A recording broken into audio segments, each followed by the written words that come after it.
Is language a skill or is it a body of knowledge? I think the answer is it's both. It's like any skill, like playing a musical instrument or riding a horse, driving a car. There's certain things you need to know and there's certain skills that you need to have. But the knowledge on its own, of course, is inert unless it is activated through the skills. And the question is with language learning is, what comes first? Is it the knowledge or is it the skill? When we think about first language acquisition, learning our mother tongue, we learn it by doing it. And we actually don't have any sort of conscious knowledge of the language. Learning a second language, and this is where the debate is still, as should we be learning it like we learned the first language, through using it, communicating, etc., or should we learn the body of knowledge first and then activate it in fluency activities, for example? And of course, the traditional approach has always been, yes, you learn the knowledge, you learn the grammar, you learn some vocabulary, you learn the phonology, and then through activities, you gradually activate that until it becomes sort of automatic. More recently, of course, there's been a kind of shift in the completely opposite direction. So start, a bit like first language acquisition, start by using it, doing tasks, and then with feedback on those tasks, input from the teacher, the knowledge system develops, but it develops in the context of those tasks. So the skill and knowledge thing are kind of intermeshed, not separated or interwoven. And I guess in a sense that's an approach that I would favor. But the important thing is to deal with both areas, knowledge and skill. Do I think teachers need more skills than, say, for example, when I started teaching? And I think definitely the skill base for teaching is much wider and more diverse than it probably was when I first started teaching. Although I do think there are sort of core skills that really haven't changed. The ability to manage a class, the ability to explain, give feedback, correct, all those kind of basic teaching behaviors, nothing's changed there. I think what's complicated issues now are things like technology, obviously, and I think the fact that so many more teachers, whether they like it or not, are having to do at least some of their teaching online, either in real time or through flipped classroom kind of sort of approaches, etc. But that is teaching online is very different than teaching face-to-face, even with software which can deliver your image in real time. It's different, and I think it's a skill that we never used to teach on training courses. Of course, it wasn't an option. Now it really is an option. There's teaching young learners more and more, and there's teaching senior learners. I mean, that was never something that we sort of thought about, but there's a whole demographic out there who are learning languages at a relatively advanced age, and I think that's a challenge.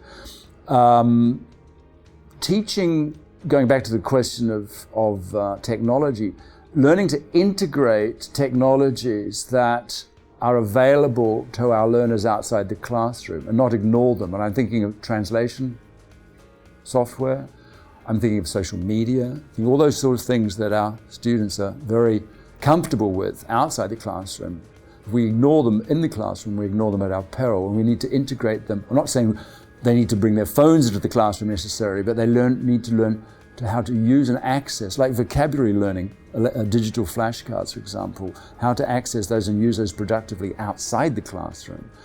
Again, these were skills that we never had to teach when I started teaching. So yeah, I think the skill base is more complex, broader, and more challenging, and it's moving faster. Are there enough bridges between theory and practice? I think in the opening of the conference this morning, Michael very kindly said of me that I'm a person who bridges theory and practice. I think we all bridge theory and practice as teachers. We all have theories of learning, and then we put them into practice. We adapt the activities and routines that are available to us so that they are consistent with our theory of learning. The theory may not be very explicit, and it may not be grounded in a lot of research. It's grounded in experience, etc. So we're always, as teachers, bridging the theory-practice gap. I think what I'm interested in doing what Michael was referring to this morning was that there's not a lot of time in a teacher's life to read endless books and papers and articles or to do their own original research.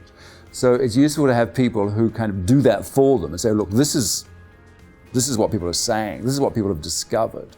It's up to you, though, to draw the implications, you the teacher, because your context is not the same as the context of this teacher, or nor is it the same as the context in which the research was generated. And so it's very much, teachers need to kind of assess the theory through the lens of what one scholar called their sense of plausibility. Is it plausible? I mean, really? Seriously? You're telling me that we shouldn't learn vocabulary and lexical sets, like, furniture, vocabulary, clothing, vocabulary. Somebody said that, and there's research to suggest that these things can interfere with each other, but it's kind of not plausible. I don't think any teacher is going to buy the idea, we should just teach random vocabulary, regardless of whether it's connected to a lexical set or not. So that's the way of connecting theory and practice. It's being aware of the theory, but it's filtering it through your own experience, values, and personal theories. I'm often asked if the approach to teaching is different in the States than it is to Europe, because I do teach in the States in the sense that I work on a master's program, so I'm teacher training rather than teaching. And it's very difficult to generalize. There's many different kinds of contexts for teaching in the States as there are in Europe. There's huge variety within both of those areas. But I would say that if I had to kind of identify one major difference, I'd say it's even more atomistic, if you like, the approach to syllabusing and curriculum design in the States than it is here in Europe. We tend to bundle things together. So we'll have a course book which does grammar and vocabulary and pronunciation and speaking. It's all bundled together. In the States, publishers prefer to have the grammar book, the speaking book, the writing book, etc. And they'll have a different teacher, even on many university courses and that, for each of those different components. So it's, as I say, it's kind of much more atomistic. I'm not sure I entirely agree with that. And how is a conference like this one useful for teachers? Well, it's for doing exactly what I was talking about today.